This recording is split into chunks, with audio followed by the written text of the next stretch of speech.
Topic is about the pharyngitis. तो उससे पहले हम देखेंगे कि जब भी पेशेंट आपके पास आता है फ़ीवर की कंप्लेन के साथ, प्रेजेंटिंग कंप्लेन पेशेंट की क्या होगी? फ़ीवर। मोस्टली आपके पास जो ओपीडी के केसेस आते हैं, पेशेंट्स आते हैं, वो उनमें से 90% केस में या मोस्टली यही होता है, फ़ीवर, एसोसिएटेड फ़ीवर होता है। तो फ़ीवर जो है उसकी हिस्ट्री लेना बहुत इंपॉर्टेंट होती है, वो इस सेंस में कि फ़ीवर से ही हम किसी पर्टिकुलर डायग्नोसिस की तरफ जा सकते हैं। अब फ़ीवर जब भी हमें पता चलेगा तो हमने पूछना है कि फ़ीवर जो है वो हाई ग्रेड है, लो ग्रेड है, ये पूछना है। इसके अलावा हमने पूछना है कि इसका ऑनसेट क्या था, कितनी देर से फ़ीवर है, एक्यूट ऑनसेट है, क्रॉनिक फ़ीवर है, ये पूछना है। तो ये चीज़ बहुत इंपॉर्टेंट होती है। फिर अगर फ़ीवर के साथ एसोसिएटेड सोर थ्रोट है तो हम उसको फेरेंजाइटिस या टॉन्सिलाइटिस सोचेंगे। अब फेरेंजाइटिस और टॉन्सिलाइटिस को कैसे डिफरेंशिएट करेंगे ये हम बाद में पढ़ेंगे कि फेरेंजाइटिस जो है उसमें हमें फेरेंजियल वॉल पे इन्फ्लेमेशन नज़र आएगी, ठीक है, और टॉन्सिलाइटिस में हमें इन्फ्लेम टॉन्सिल्स नज़र आ सकते हैं। तो ये हम रिस्पेक्टिव टॉपिक्स में देखेंगे। अगर पेशेंट को फ़ीवर के साथ रनी नोज़ है तो हम राइनाइटिस सोचेंगे, ठीक है।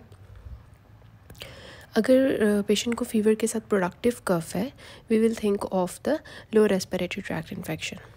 If the fever is along with the burning micturition, we will think of the UTI, urinary tract infection.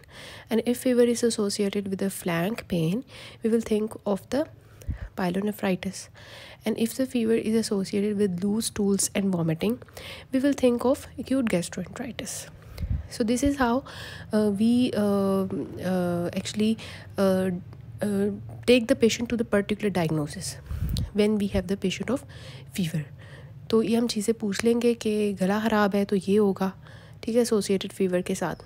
तो इन सब को हम कहते हैं कि फोकल फ़ीवर है, दैट फ़ीवर का कोई फोकस है, ठीक है। तो अगर तो कोई फोकस है, कोई फ़ीवर के साथ एसोसिएटेड कोई चीज़ है, तो दिस इज़ फोकल फ़ीवर, ठीक है। तो नेक्स्ट होता है नॉन फोकल फ़ीवर।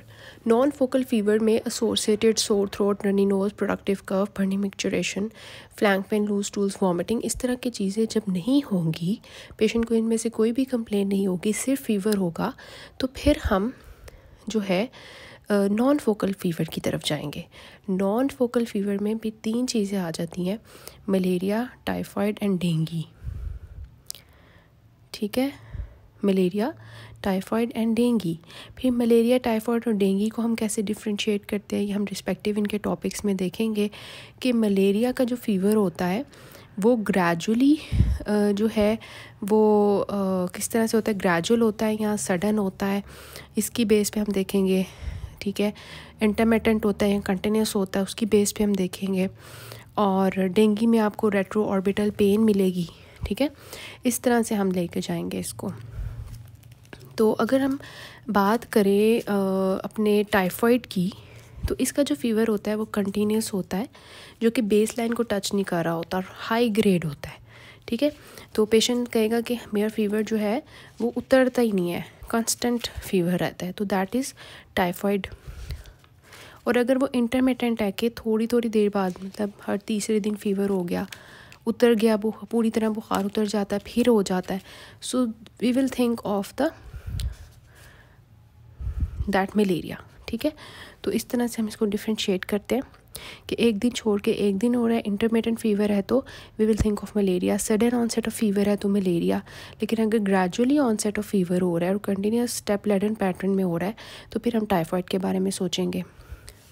तो डेंगी के बारे में डेंगी में हम क्या देखते हैं कि उसमें रेट्रो ऑर्बिटल पेन होती है, स्वीयर बैक एक होती है, और लाइक इस तरह से डेंगी का जो है ना सीन होता है। और ऑब्वियसली फिर हम लैब्स वगैरह करवाएंगे तो मलेरिया में क्योंकि पैरासाइट है तो हमें उसमें ईओसिनोफिलिया मिल जाएगा, ठीक है। टाइफाइड में हम लैब्स करवाएंगे तो सीबीसी में हमें ल्यूकोपीनिया मिल जाता है, ठीक है, WBC जो होते हैं। और इसके अलावा उनका जो है हम देखेंगे कि टाइफाइड के पेशेंट्स को जो है क्या होता है, रिलेटिव ब्रैडिकार्डिया होता है कि फ़ीवर हुआ होता है लेकिन पल्स ज़्यादा होने की बजाय, जो कि पल्स फ़ीवर के साथ ज़्यादा होनी चाहिए, वो पल्स जो होती है वो रिलेटिवली कम होती है, ठीक है। तो वो हम देख लेते हैं। तो तो इस तरह से हम जो है ना अपने पेशेंट की डायग्नोसिस को लेके चलते हैं कि how we will diagnose the patient by just having the fever history. कैसे हम जो है अपने डायग्नोसिस की तरफ जा सकते हैं।